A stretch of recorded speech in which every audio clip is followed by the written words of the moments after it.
Assalamualaikum warahmatullahi wabarakatuh. A'udzubillahi minasyaitonirrajim. Bismillahirrahmanirrahim.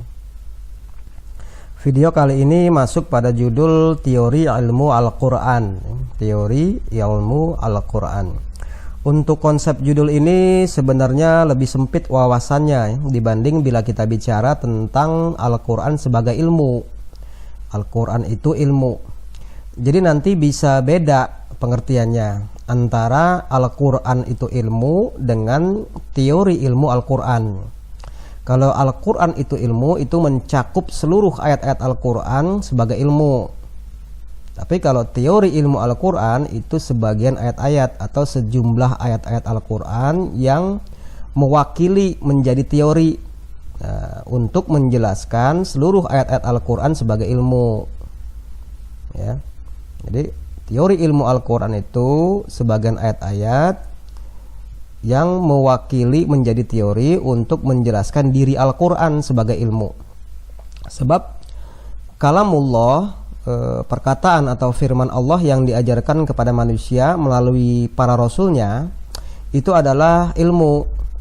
Nah, ini bisa dilihat dari surat Ar-Rahman ayat kedua, yaitu Allamal Quran. Ya, ada kata kerja allama di situ. Nah, itu kata kerja allama di sini merupakan kata kerja berobjek. Ya. Nah, kata kerja berobjek dari kata allama yu'allimu ta'aliman. Artinya sama dengan mengajarkan ilmu. Artinya kata kerja allama ini asalnya memang sudah melekat objek, ya. Jadi pada kata kerja allama itu sudah melekat objek, nempel. Nah, objeknya itu yaitu masdar dari 3 huruf pokoknya, ya. Masdar dari 3 huruf pokok alama, ya. Yaitu dari kata alima ya alamu ilman, ya. Dimana ilman itu adalah masdarnya. Contoh lain dalam bahasa Indonesia, misalnya kalimat Budi memberikan Ani sebuah buku. Ya. Itu kalimatnya, ya. Secara bahasa Budi memberikan Ani sebuah buku. Nah, ada kata kerja memberikan di situ. Kata kerja memberikan di situ sebenarnya sudah melekat makna sebuah pemberian. Jadi pada kata kerja memberikan itu sudah menempel kata makna pemberian. Jadi secara makna Budi memberikan sebuah pemberian, yaitu sebuah buku kepada Ani. Nah, pemberian itu atau sebuah pemberian inilah dalam bahasa Al-Quran itu disebut-sebut sebagai masdar, ya. Nah, dalam konteks surat Ar-Rahman ayat kedua itu masdarnya itu dari kata kerja alama yu'alimu ta'liman, 3 huruf pokoknya yaitu alima ya'lamu ilman. Jadi masdarnya adalah ilman atau ala ilmu, ya. Jadi secara bahasa itu allamal Quran, tapi secara makna allamal ilmal Quran, gitu, ya.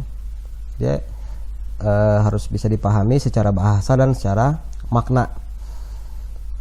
Kemudian kata setelahnya, setelah kata allama itu adalah kata Al-Quran. Al-Quran ini merupakan isim jamid atau kata benda asli, ya, dan menjadi badal atau pengganti dari al-ilma, ya. Pengganti dari al-ilma. Nah, al-ilma itulah yang merupakan masdar dari 3 huruf pokoknya tadi, ya. Nah, karena badal atau pengganti al-ilma, maka fungsinya itu menggantikan fungsi ilmu Allah dalam kalimat itu, ya. Menjadi nama fungsi. Jadi ilmu itu bisa dikatakan merupakan nama diri dari kalamullah, dan Al-Quran itu menjadi nama fungsi dari ilmu Allah, ya. Selanjutnya kita kembali ke judul, ya, teori ilmu Al-Quran. Kita bahas satu persatu, ya, mulai dari kata teori, ya. Istilah teori ini merupakan istilah dalam bahasa Inggris, ya, dengan huruf T, H, E, O, R, dan Y, ya. Artinya bisa dilihat di buku-buku atau referensi online tentang definisi teori dalam bahasa Inggris ini, ya. Jadi English to English, dicari saja, bisa dilihat di buku-buku secara offline maupun online. Di sini dalam kamus Oxford tertulis makna teori adalah sama dengan a collection of propositions to illustrate the principles of a subject, ya. Nah, dalam bahasa Indonesia itu berarti sama dengan kumpulan rancangan, ya, atau konsep untuk menggambarkan prinsip-prinsip suatu pokok masalah atau pembicaraan. Nah, pokok masalah yang dimaksud di sini dalam konteks pembahasan saat ini adalah ilmu Al-Qur'an. Atau bila menggunakan istilah dalam bahasa Indonesia, ya, yaitu T, E, O, R, dan I, ya, itu adalah sama dengan asas atau hukum umum yang menjadi dasar suatu ilmu pengetahuan. Adapun ilmu pengetahuan dalam konteks pembahasan ini adalah ilmu Al-Qur'an maksudnya, ya. Jadi inti yang mau dibahas pada video ini adalah ayat-ayat, ayat-ayat apa saja dalam Al-Qur'an sebagai rancangan atau konsep-konsep, ya, untuk menggambarkan prinsip-prinsip pokok atau disiplin ilmu Al-Qur'an. Nah, untuk itu gambaran prinsip-prinsip pokok disiplin ilmu yang dimaksud tersebut itu bisa kita dapat dari makna yang dicakup oleh kata-kata atau istilah ilmu itu sendiri, ya. Jadi kita lihat dulu definisi ilmu menurut Al-Qur'an. Namun sebelumnya kita lihat dulu definisi ilmu menurut Barat, ya, menurut ilmu Barat sebagai bahan pembandingnya, ya. Ilmu atau biasa kita sebut sebagai pengetahuan atau ilmu pengetahuan. Nah, ini bagi dunia Barat atau minimal yang pernah mengenyam pendidikan sudah tidak asing lagi mereka menyebutnya sebagai sains. Sains. Definisi sains ini bisa kita lihat di banyak referensi, maknanya sangat beraneka ragam.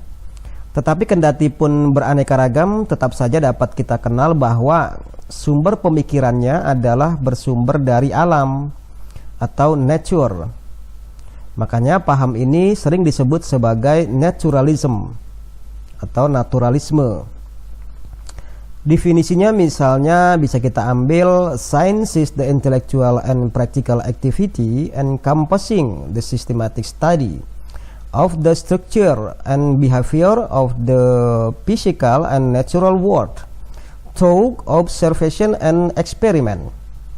Sains adalah kegiatan intelektual dan praktis yang mencakup studi sistematis tentang struktur dan perilaku dunia fisik dan alam melalui observasi dan eksperimen. Kemudian ada juga definisi science is a systematically organized body of knowledge on a particular subject. Sains adalah tubuh pengetahuan yang terorganisasi secara sistematis tentang suatu pokok masalah. Kemudian ada juga science is organized body of principles supported by facts. Sains adalah kumpulan prinsip-prinsip yang didukung oleh fakta. Nah, ini ya ilmu menurut keilmuan Barat, ya. Definisi ilmu menurut keilmuan Barat dengan istilahnya adalah sains. Sampai di sini kita pending dulu, ya. Untuk mana nanti di episode berikutnya insya Allah kita lanjut dengan definisi ilmu menurut Al-Qur'an. Demikian, semoga bermanfaat. Kita akhiri. Wassalamualaikum warahmatullahi wabarakatuh.